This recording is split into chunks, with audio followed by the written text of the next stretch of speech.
Well, unang-una po, ang diffusion, bansa lang ang nagpapakalat niyan sa iba't ibang bansa.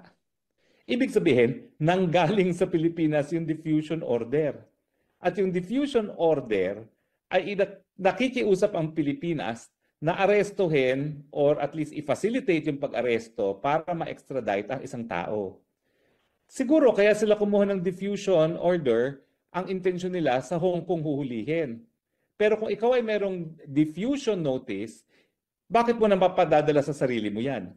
Ikaw lang bilang isang bansa ang nakikiusap na kung mahahanap nyo itong taong ito sa jurisdiction ninyo, pakihuli lang at pakidala sa amin para siya ay ma-extradite.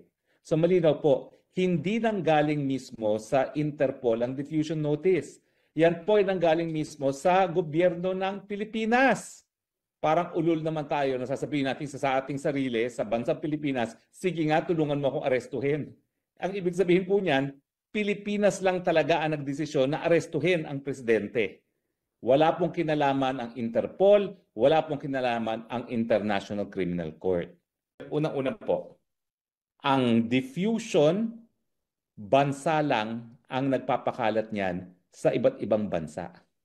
Ibig sabihin, nanggaling sa Pilipinas yung diffusion order. At yung diffusion order ay nakikiusap ang Pilipinas na arestuhin or at least i-facilitate yung pag-aresto para ma-extradite ang isang tao. Siguro kaya sila kumuha ng diffusion order, ang intensyon nila sa Hong Kong huhulihin.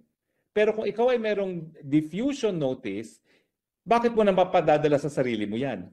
Ikaw lang bilang isang bansa ang nakikiusap na kung mahahanap nyo itong taong ito sa jurisdiction ninyo, pakihuli lang at pakidala sa amin para siya ay ma-extradite. So malinaw po, hindi nanggaling mismo sa Interpol ang diffusion notice. Yan po ay nanggaling mismo sa gobyerno ng Pilipinas. Parang ulol naman tayo na sasabihin natin sa ating sarili, sa bansang Pilipinas, sige nga, tulungan mo akong arestuhin. Ang ibig sabihin po niyan, Pilipinas lang talaga ang nagdesisyon na arestuhin ang presidente. Wala pong kinalaman ang Interpol, wala pong kinalaman ang International Criminal Court.